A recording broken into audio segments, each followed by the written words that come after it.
Assalamualaikum warahmatullahi wabarakatuh. Sahabat semua, pernahkah kalian menilai seseorang hanya dari penampilannya? Hati-hati, bisa jadi orang yang terlihat lemah dan sederhana itu menyimpan sejarah yang menggetarkan dunia. Sebelum kisahnya dimulai, jangan lupa klik subscribe, nyalakan lonceng notifikasi, dan dukung terus channel ini agar kami bisa terus menghadirkan cerita-cerita yang penuh hikmah dan kejutan tak terduga. Di kaki pegunungan yang sejuk dan jauh dari hiruk-pikuk kota, terhampar sebuah desa kecil bernama Selojati. Sebuah tempat yang masih memegang erat adat dan kesederhanaan. Di sanalah tinggal seorang pria tua yang dikenal oleh warga sebagai Pak Wiryo. Sehari-hari, ia mengenakan topi jerami yang menutupi wajah tuanya dari terik matahari. Ia hidup dari bertani, memelihara beberapa kambing, dan sesekali terlihat duduk di beranda kayu rumahnya sambil menyesap teh hangat. Bagi warga, Pak Wiryo adalah sosok yang pendiam, tak banyak bicara, dan jarang terlihat bergaul dengan orang lain. Meski demikian, tak seorang pun pernah punya alasan untuk membencinya. Ia hanya seorang kakek tua yang hidup damai dengan alam. Namun semua itu berubah pada suatu pagi yang sunyi. 3 letusan terdengar dari arah ladang belakang rumah Pak Wiryo. Suaranya tajam, menghentak udara pagi yang biasanya tenang. Warga berlarian keluar rumah, saling bertanya, siapa yang menembak? Dari mana suara itu berasal?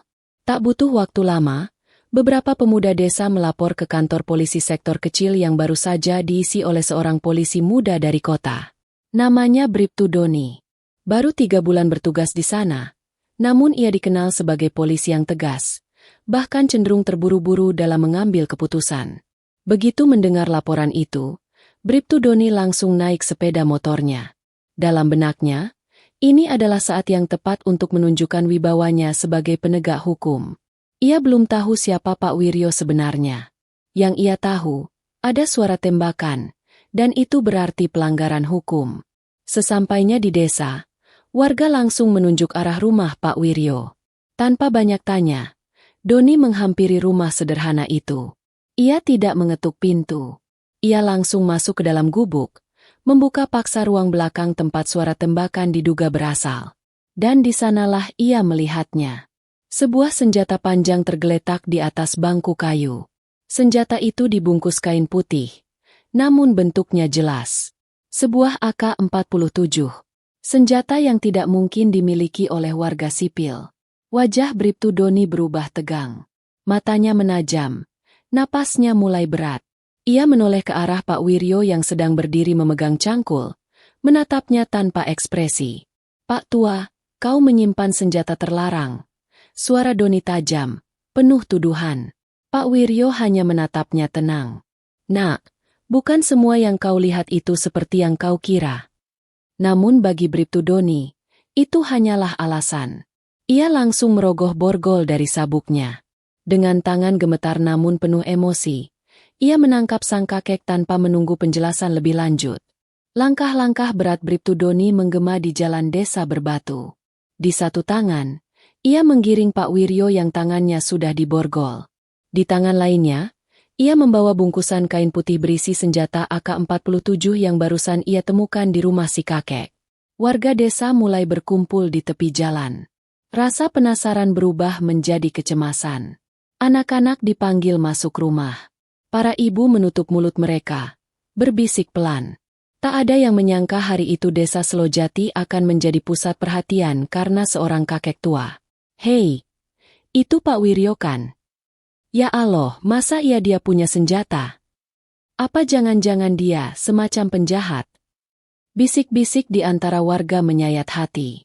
Sosok kakek yang dulunya hanya dikenal sebagai petani tua kini berubah jadi sorotan penuh curiga. Tapi Pak Wiryo tetap tenang. Wajahnya tidak menunjukkan kemarahan. Tidak pula ada ketakutan. Bribtu Doni, sebaliknya, merasa puas. Ini adalah momen yang ia tunggu-tunggu sejak pertama kali ditugaskan di desa. Ia merasa berhasil menemukan pelanggaran hukum besar. Ia sudah membayangkan berita-berita yang akan memuat namanya. Seorang polisi muda yang menggagalkan kepemilikan senjata ilegal oleh warga desa. Setibanya di pos polisi kecil, Doni memerintahkan 2 petugas jaga untuk mengamankan senjata dan mengunci Pak Wiryo di ruang tahanan sementara. Jangan kasih dia bicara banyak. Kita tunggu tim dari kota. Biar atasan yang mengurus berkas kasus ini, ujar Doni dengan nada perintah. Pak Wiryo hanya duduk diam di bangku kayu. Tangannya tetap terborgol, tapi matanya tetap tenang. Seperti seseorang yang tahu, badai ini hanya sementara. Namun tidak semua orang tinggal diam. Salah satu tokoh desa, Pak Lurah Jatmiko, mendengar kabar penangkapan itu. Ia bergegas ke kantor polisi dengan langkah cepat. Begitu masuk, ia menatap Doni dengan tatapan heran dan serius. Pak Wiryo? Ditangkap? Atas dasar apa? Tanya Pak Lurah. Dia menyimpan senjata. AK-47. Dan ada suara tembakan pagi tadi. Jawab Doni tanpa menoleh. Pak Lurah terdiam. Ia menatap wajah Doni, lalu menatap Pak Wiryo yang kini duduk di balik jeruji besi sederhana. Ada sesuatu dalam sorot mata Pak Wiryo yang membuat Lurah Jatmiko bergidik. Bukan ketakutan, tapi rasa hormat. Anak muda, kau tahu siapa yang kau tangkap? Suara Lurah Jatmiko melemah. Doni mengangkat alisnya. Seorang kakek tua. Petani yang punya senjata ilegal. Pak Lurah menarik napas dalam-dalam, lalu mengeluarkan ponselnya. Tangannya bergetar saat mengetik nomor. Beberapa detik kemudian, ia berbicara singkat, pelan, tapi nadanya penuh tekanan. Dan dalam waktu kurang dari 1 jam, sebuah mobil hitam berplat dinas meluncur cepat ke desa. Dari dalam mobil itu, turun seorang pria berpakaian militer. Tegap, serius. Wajahnya tegas, tapi ada kekhawatiran yang tak bisa disembunyikan. Ia berjalan cepat menuju kantor polisi. Bribtu Doni berdiri menyambutnya dengan rasa bangga, mengira kedatangan tamu itu untuk mengapresiasi kerjanya. Namun pria militer itu tidak menyambut salam Doni. Ia menatap ke arah jeruji besi. Pandangannya langsung tertuju pada sosok kakek yang duduk di dalam. Letnan Jenderal Wiryono Santosa. Ucapnya lirih. Hampir tak terdengar. Bribtu Doni terdiam. Namanya terdengar asing di telinga, tapi pria di depannya menyebutnya dengan penuh hormat. Dan hanya dalam hitungan detik, semua kebanggaan Doni mulai retak. Pria berseragam militer itu kini berdiri tepat di depan Bribtu Doni. Sorot matanya tajam, namun bukan karena marah, melainkan karena terkejut dan tidak percaya dengan apa yang baru saja ia saksikan. Dengan langkah cepat, ia berjalan ke arah jeruji besi tempat Pak Wiryo duduk. Tegakkan tubuhmu, Jenderal. Negara masih mengenalmu. Ucapnya dengan suara dalam yang menahan getaran emosi. Pak Wiryo tersenyum kecil, lalu perlahan berdiri dan mengangguk hormat. Gerakannya lambat karena usia, tapi tetap menunjukkan ketegasan. Aura yang keluar dari dirinya saat itu membuat ruangan mendadak hening. Tidak ada yang bersuara, tidak ada yang bergerak. Bribtu Doni perlahan melangkah mundur. Kepalanya dipenuhi tanda tanya. Jenderal? Jenderal apa maksudnya? Tanyanya bingung, suaranya mulai mengecil. Pria berseragam militer itu menoleh dengan tatapan yang kali ini lebih keras. Jenderal Kopassus, Letnan Jenderal Purnawirawan Wiryono Santosa. Salah satu komandan legendaris yang pernah memimpin misi paling rahasia di luar negeri. Orang yang kau borgol itu adalah alasan mengapa kita masih bisa tidur tenang malam ini. Doni terpaku. Tangannya yang masih menggenggam borgol terasa dingin. Nafasnya mulai berat. Dia menyimpan AK-47. Saya pikir itu senjata ilegal. Pria militer itu menatap Doni seolah ingin menegaskan sesuatu yang sangat sederhana. Itu senjata kenangan. Hadiah dari sebuah misi yang disahkan negara. Disimpan bukan untuk kekerasan, tapi untuk mengingat perjuangan. Pak Lurah Jatmiko melangkah maju, ikut bicara dengan suara lirih.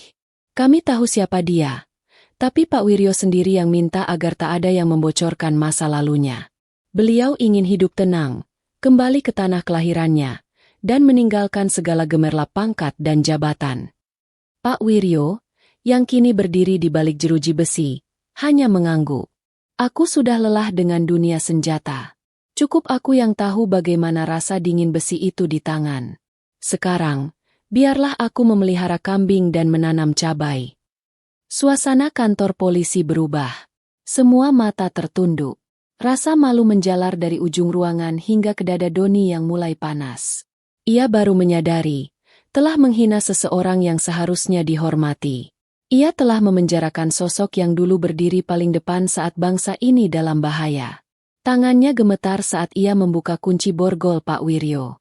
Tak ada kata-kata yang bisa keluar dari mulutnya. Pak Wiryo keluar dari jeruji dengan tenang. Ia menatap Doni dan berkata pelan, "Tidak apa-apa. Nak, kau hanya menjalankan tugasmu. Tapi ingat hukum itu punya mata. Dan mata itu harus bisa membedakan mana kejahatan dan mana kenangan." Doni menunduk dalam. Kata-kata itu lebih tajam dari peluru manapun yang pernah ia bayangkan. Malam itu, kantor polisi desa Selojati sunyi. Lampu redup menyala temaram. Para petugas memilih diam, tidak lagi berbicara sembarangan seperti sebelumnya. Ada suasana canggung yang menggantung di udara. Seperti sisa dari kesalahan besar yang baru saja terjadi. Bribtu Doni duduk sendiri di ruang kerjanya. Di hadapannya, sebuah cangkir kopi dingin tak tersentuh. Tangannya menopang dagu. Matanya kosong menatap meja kayu tua. Di benaknya, bayangan wajah Pak Wiryo terus muncul. Tatapan tenangnya, kata-katanya yang lembut, dan cara beliau tidak sedikit pun menunjukkan dendam justru semakin membuat dada Doni sesak. "Letnan Jenderal Wiryono Santosa," gumamnya pelan. Ia mencari nama itu di dokumen-dokumen tua. Dan benar. Nama itu terdaftar dalam arsip militer. Tidak hanya sebagai jenderal biasa, tapi sebagai legenda. Pemimpin misi pengamanan sandera di luar negeri. Pelatih pasukan elit. Penerima tanda kehormatan dari negara-negara sahabat. Namun semua itu tak tampak sedikit pun dari sosok kakek tua yang ia borgol dengan tangan sendiri. Tak ada pamer pangkat. Tak ada arogansi. Hanya kesederhanaan dan ketenangan. Rasa malu mulai berganti jadi penyesalan. Doni berdiri. Ia mengambil jaketnya dan keluar menuju rumah Pak Wiryo. Di tengah malam, jalan desa sunyi. Angin berembus pelan membawa suara jangkrik. Sesampainya di rumah kayu sederhana itu, Doni melihat lampu beranda masih menyala. Dan di sana, duduk Pak Wiryo, seperti biasa, dengan teh hangat di tangan. "Assalamualaikum, Pak." Suara Doni pelan, hampir seperti bisikan. Pak Wiryo menoleh, tersenyum kecil. "Waalaikumsalam. Duduklah, Nak." Doni duduk di bangku kayu. Ia menunduk, tak sanggup menatap wajah tua di depannya. "Saya minta maaf, Pak. Saya telah memperlakukan Anda dengan buruk. Saya terlalu cepat menilai, dan terlalu sombong dalam mengambil keputusan." Pak Wiryo menatap Doni lama, lalu berkata, "Kau tahu, Nak, bukan kesalahan yang membuat seseorang jatuh, tapi kesombongan yang mengiringinya. Kau sudah belajar sesuatu hari ini. Itu cukup. Tapi ingat, pengalaman adalah guru, hanya jika kau bersedia belajar darinya." Doni mengangguk. Matanya mulai berkaca-kaca. "Kenapa Bapak tidak marah? Kenapa tidak membela diri saat saya borgol tadi siang?" Pak Wiryo tersenyum, menyesap tehnya, lalu menjawab, "Karena aku sudah terlalu lama hidup dalam dunia yang penuh kemarahan. Aku memilih untuk menenangkan dunia kecilku. Aku tak ingin lagi menyalakan api, bahkan ketika aku punya peluru untuk melakukannya." Kata-kata itu menancap dalam. Bribtu Doni tahu, malam ini akan mengubah caranya menjalani tugas. Tidak lagi hanya berdasarkan aturan, tapi dengan hati yang lebih jernih. Ia tidak hanya bertemu seorang kakek. Ia bertemu sejarah. Ia bertemu keteladanan. Dan di balik keteladanan itu, ada luka-luka yang tak terlihat, luka dari medan tempur, dari kehilangan, dari kesunyian panjang yang dipilih sendiri. Pagi menjelang. Embun masih menempel di ujung daun, dan sinar matahari perlahan menerobos celah-celah pepohonan. Rumah Pak Wiryo tampak biasa saja dari luar, tapi di dalamnya hari itu, sebuah percakapan luar biasa terjadi. Setelah semalaman merenung, Bribtu Doni kembali datang. Kali ini, bukan sebagai polisi, tapi sebagai murid yang ingin belajar. "Pak, kalau boleh, Saya ingin tahu, apa sebenarnya yang Bapak alami dulu? Mengapa Bapak memilih tinggal di desa ini dan meninggalkan segalanya? Pak Wiryo tak langsung menjawab. Ia bangkit pelan, membuka lemari tua di sudut ruangan. Dari dalamnya, ia mengeluarkan sebuah kotak besi berwarna hitam. Terkunci rapat, tapi dengan satu putaran kunci, isi kotak itu terbuka. Di dalamnya, tersimpan medali, pita-pita kehormatan, lencana berbentuk burung Garuda, dan foto-foto tua. Dalam satu foto, terlihat Pak Wiryo muda, mengenakan seragam tempur lengkap, berdiri di antara pasukan khusus dengan tatapan tajam ke depan. Itu misi di Kamboja, tahun 80-an. Kami menyelamatkan diplomat yang disandra. Tak semua dari kami kembali, ucap Pak Wiryo pelan. Doni menatap semua itu dengan mata lebar. Ia melihat bukan hanya simbol-simbol kehormatan, tapi juga beban berat di baliknya. Kami bukan sekadar tentara. Kami adalah bayangan yang bergerak dalam senyap. Kami melindungi negara, tapi tak pernah diakui secara terbuka. Dan itu tak apa. Karena bagi kami, kehormatan tak harus dilihat oleh dunia. Cukup Allah yang tahu. Pak Wiryo menutup kotaknya kembali. Saat perang usai, aku pulang. Tapi yang kembali bukan orang yang sama. Aku kehilangan banyak hal. Teman, saudara, bahkan keluarga. Semua karena dunia yang tak pernah mengenal damai. Ia menatap keluar jendela. Angin pagi menyibakkan tirai bambu. Aku memilih desa ini karena disinilah aku dilahirkan. Dan aku ingin menghabiskan sisa umurku dengan damai.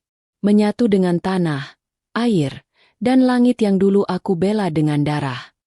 Bribtu Doni tidak bisa berkata apa-apa. Kata-kata itu begitu berat, namun disampaikan dengan tenang.